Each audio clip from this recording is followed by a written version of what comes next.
Hello मेरे प्यारे प्यारे दोस्तों। तो इस वीडियो में हम जो क्वेश्चन करने वाले हैं, जो इक्वेशन करने वाले हैं, आप नीट का पेपर उठा के देख लीजिए। शायद ही कोई नीट का ऐसा पेपर हो जिसमें इस इक्वेशन पे क्वेश्चन ना पूछा गया हो। तो हम स्टार्ट करते हैं।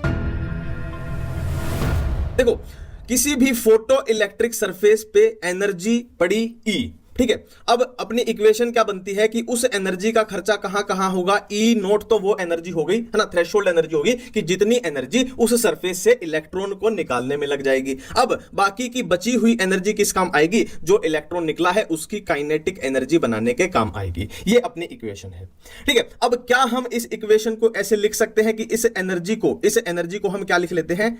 एच म्यू लिख लेते हैं। म्यू क्या है? फ्रीक्वेंसी है। किसकी फ्रीक्वेंसी है? जो एनर्जी आ रही है, जो लाइट आ रही है उसमें उसकी फ्रीक्वेंसी है, ठीक है। और यहां पर इस एनर्जी को क्या हम ऐसे लिख सकते हैं? H mu note. Mu naught मतलब थ्रेशोल्ड फ्रीक्वेंसी है। और काइनेटिक एनर्जी को हम लिख सकते हैं half mv square.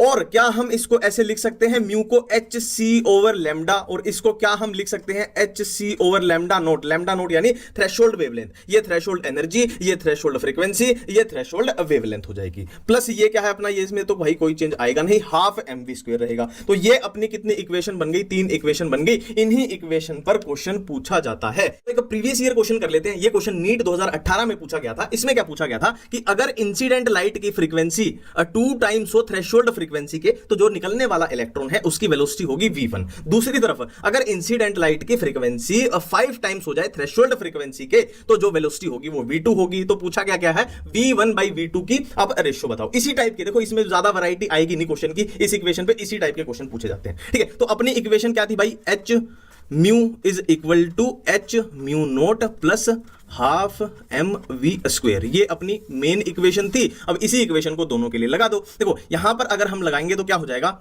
H mu कितना है इसका? 2 म्यू नोट। तो इसको लिख देते हैं भाई 2 mu naught is equal to H mu naught plus half M V one square. और दूसरी तरफ लगाएं अगर इसी इक्वेशन को, तो एच म्यू कितना है इसका? 5 वी नोट। तो इसको हम ऐसे लिख देते हैं 5 V naught is equal to H mu naught plus half M कितना है? v2 square. अब v1 वाली चीज को एक साइड ले आते हैं, half M v1 square is equal to, ये इधर जाके माइनस हो गया तो कितना बच जाएगा?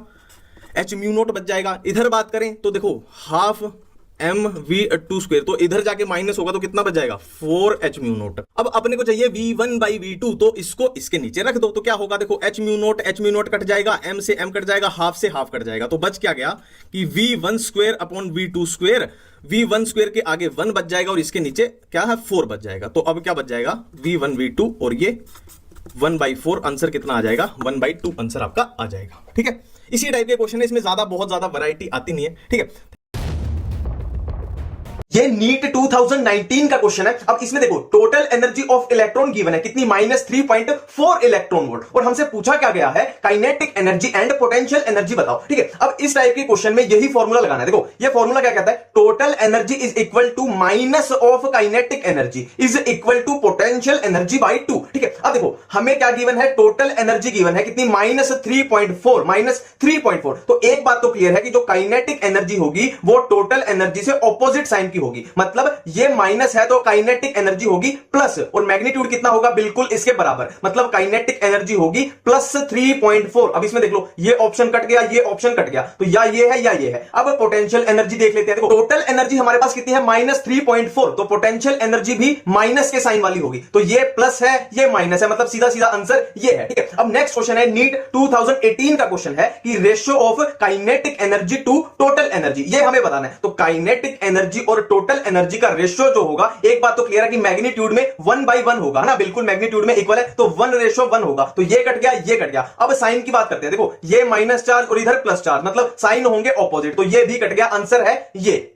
अब देखो एक ये इस टाइप का क्वेश्चन बहुत पूछा जाता है। ये क्वेश्चन है नीट 2016 का। इसमें क्या पूछा है कि जब इलेक्ट्रॉन थर्ड ऑर्बिट से सेकंड में जंप करता है तो वेवलेंथ है लैम्डा, और फोर्थ से जब थर्ड में जंप करेगा तो वेवलेंथ क्या होगी, है ना। तो इसमें सिंपल सा वही फॉर्मूला लगता है। देखो 1/λ डायरेक्टली प्रोपोर्शनल कर दो, ये फाइनल स्क्वायर माइनस ये इनिशियल का स्क्वायर, ठीक है, ये वाला फॉर्मूला लगेगा, है ना। एक बार इसके लिए लगा दो, एक बार इसके लिए, तो इसके लिए लगाएंगे तो क्या होगा, देखो वेवलेंथ इसकी क्या दी है, लैम्डा दी है, तो इसके लिए लगा देते हैं, फर्स्ट इक्वेशन बना देते हैं, 1/लैम्डा डायरेक्टली प्रोपोर्शनल कर दो किसके, फाइनल क्या है, ये 2 स्क्वायर माइनस इनिशियल क्या है 3 स्क्वायर, ठीक है, ये इक्वेशन 1 हो गई। और दूसरी इक्वेशन ये लैम्डा नोट कर देते हैं, जो हमें ये लैम्डा निकालनी है, ठीक है, ये हो जाएगी 1 बाई ये कितना है 3 स्क्वायर, 1 बाई ये कितना है 4 स्क्वायर, ये इक्वेशन 2 हो गई। अब इनको चाहे ऐसे डायरेक्ट डिवाइड कर लो, आपका लैम्डा नोट आ जाएगा। और देखो इस चैप्टर में ये दो फॉर्मूले भी बहुत इंपॉर्टेंट होते हैं कि radius is directly proportional to n square upon z और energy is directly proportional to z square upon n square.